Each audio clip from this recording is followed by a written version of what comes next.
Vasundhara madam ಬರ್ಬೇಕು. ಇವಾಗ ಮಜಾ ಸಿಗತ್ತೆ.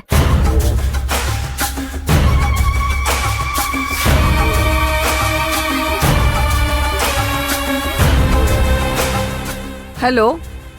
Hi ma'am. Sit please sit. ಹೌದು, ಏನಾಯ್ತು? ನಾನ್ ಹೇಳಿದ ಕೆಲ್ಸ ಮುಗೀತಾ?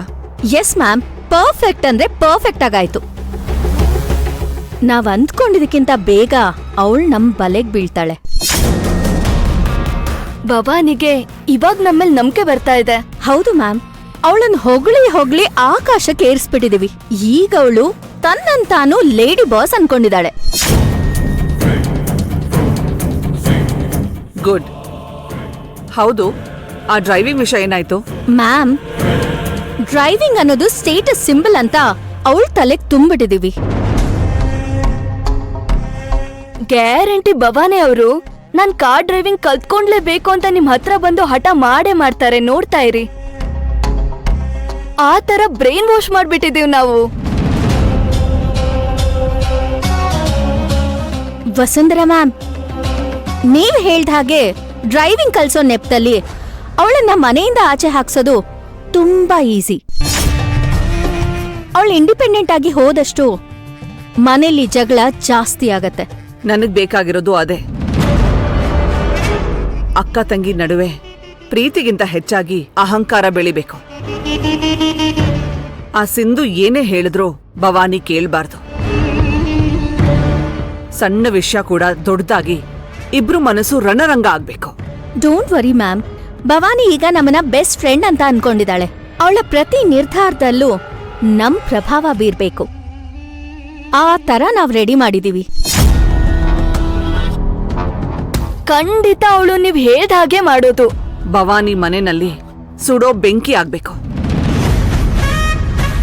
ಆ ಬೆಂಕಿಯಲ್ಲಿ ಸಿಂಧು ನೆಮ್ಮದಿ ಸುಟ್ಟು ಬೂದಿ ಆಗ್ಬೇಕು. ಖಂಡಿತ ಆಗ್ತಾಳೆ.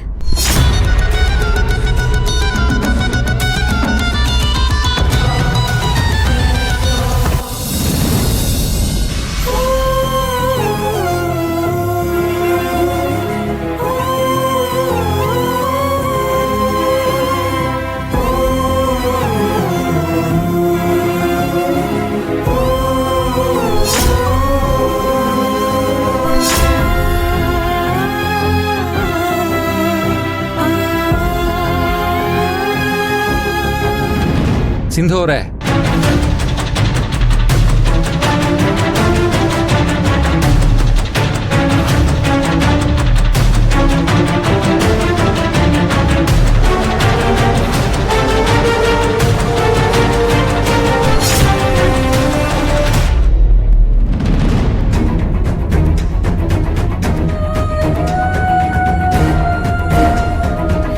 ಸಿಂಧು ಅವರೇ, ಏನದು ನಿಮ್ ಕೈಯಲ್ಲಿ? ಏನೋ ಬಚ್ಚಿಟ್ಕೊಳ್ತಾ ಇದ್ದೀರಾ? ಬಚ್ಚಿಟ್ಕೊಳ್ಳೋದ? ಏನಿಲ್ಲಪ್ಪ, ಸುಮ್ನೆ ಕೈನ ಹಿಂದೆ ಮಾಡ್ಕೊಂಡೆ ಅಷ್ಟೆ. ಸಿಂಧು ಅವರೇ, ನಿಮ್ ಕೈಯಲ್ಲಿ ಏನೋ ಇದೆ ಅಂತ ನಂಗೆ ತುಂಬಾ ಚೆನ್ನಾಗಿ ಗೊತ್ತು. ಅದೇನು ಅಂತ ತೋರಿಸಿ. ಹೇಳಿದ್ನಲ್ಲ ಏನೂ ಇಲ್ಲ ಅಂತ. ಅದೇನು ಅಂತ ನಂಗೆ ಗೊತ್ತು.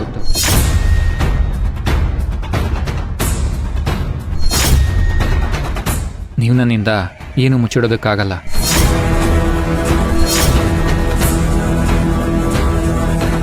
ನೀವು ನನ್ನ ಪರ್ಸಿಂದ ದುಡ್ಡು ತಗೊಂಡ್ರಿ ತಾನೆ? ದುಡ್ಡ? ನಾನಾ? ಅಟ್ಲೀಸ್ಟ್ ನನ್ನ ಸಮಾಧಾನಕ್ಕೋಸ್ಕರ ಆದ್ರೂ ಹೇಳ್ಬೋದಲ್ವಾ? ಹೆಂಡತಿ ಗಂಡನ ಪರ್ಸಿಂದ ದುಡ್ಡು ತಗೊಂಡ್ಬಿಟ್ಟು ಗಂಡ ಬಂದಾಗ ಅದನ್ನ ಮುಚ್ಚಿಟ್ಕೋಬೇಕು. ಹೆಂಡತಿ ತಗೊಂಡಿಲ್ಲ ಅಂತ ನಾಟಕ ಆಡ್ಬೇಕು.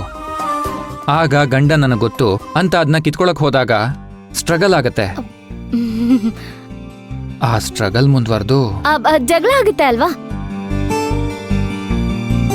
ಅದು ಒಂಥರ ಜಗಳನೇ.